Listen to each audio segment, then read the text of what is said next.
Right now, we're getting a look at the first video posted on YouTube to surface from Saturday night's riot at Highland Mall. Austin police broke up the angry mob and arrested at least 3 people. This violent outburst took place in the parking lot near House of Torment. And tonight, we wanted to know what's being done to keep people safe there.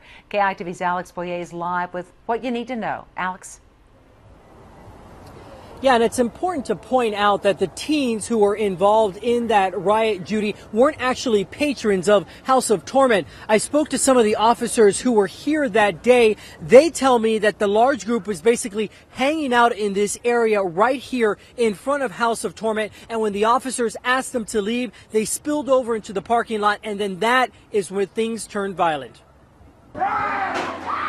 They're here for a good scare.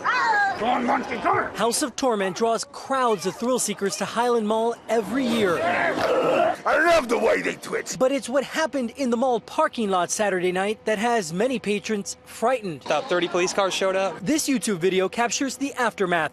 Austin police called in to break up a riot. House of Torment is as safe as it's ever been. John Love is the vice president of the haunted house. He's making sure his cautious customers feel safe. We have plans for how to resolve various issues. I mean, if you work in the event business, that's something that you do. Love claims 20 to 40 trained event staff are on site on any given night. Are we all set on Blackthorn? Copy that, thank you. Now that's in addition to a handful of off-duty Austin police officers patrolling the property. We have large training sessions with our event staff. Most people we talk to in line tell us they feel safe, but some parents like Jim Shoup are taking some extra precautions. It's one of the reasons why we came so early. You know, we want to be one of the first ones in, first ones out.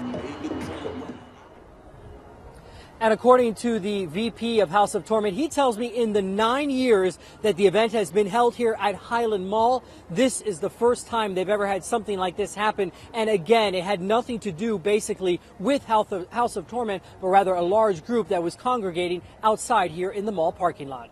Reporting live tonight in outside Highland Mall, Alex Boyer, KITV News.